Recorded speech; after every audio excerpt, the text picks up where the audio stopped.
Et aujourd'hui, le point qui se pose, c'est que nous avons demandé la mise en place d'une prime d'ancienneté. Comme nous avons constaté qu'il y a une grande différence inégale de salaire entre un nouveau et un ancien. Aujourd'hui, un nouveau qui vient d'entrer dans la société, il a plus qu'un ancien.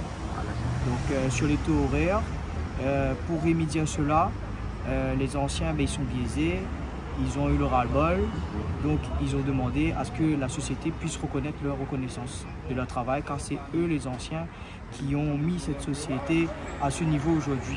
Donc la société aujourd'hui, vu les différentes réunions qu'on a eues pendant ces 3 semaines de grève, elle reste sur ses positions, elle n'avance pas. Donc elle nous propose une prime de fidélité tous les 3 ans. Nous estimons pour reconnaître l'ancienneté et surtout reconnaître la reconnaissance des salariés, il ne faut pas attendre 3 ans. Donc nous avons accepté de faire un pas en lui demandant de le mettre annuellement. La société a refusé cette offre car c'est une offre qui est pérenne.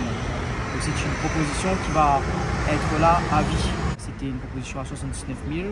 On a revu notre proposition à la baisse. On a remis des montants plus bas. On est arrivé à un chiffre 22 000 € par an. Sachant que sa prime de fidélité qu'il a tous les 3 ans, il dépense 10 000 € à chaque année. Si on fait le calcul, c'est un complément de 12 000 qu'on lui demande chaque année. On explique que 12 000, on divise par le nombre de salariés, ça lui coûte 16 € brut par mois, 10 € net. En sachant que l'entreprise est en nette augmentation depuis 10 ans, depuis son existence. On a un chiffre d'affaires croissant, on a des bénéfices croissants. C'est une entreprise qui va très bien. Et 12 000 €, c'est rien à hauteur des bénéfices que l'entreprise engrange sur le travail des réunions.